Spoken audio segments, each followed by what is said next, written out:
The capital asset pricing model, or CAPM, is a foundational concept used to estimate the expected return of an investment based on its risk.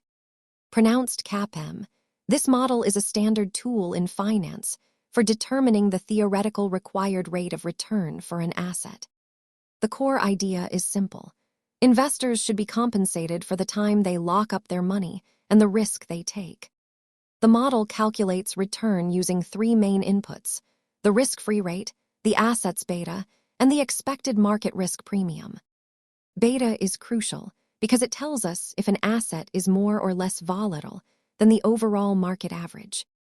Higher risk assets typically show a higher expected return in the model to justify the additional uncertainty of the investment. Remember that models are simplifications. Markets are complex and don't always behave exactly as a mathematical formula predicts. Understanding these models helps you grasp how pros analyze risk. Check back for more finance basics. Educational content, not financial advice.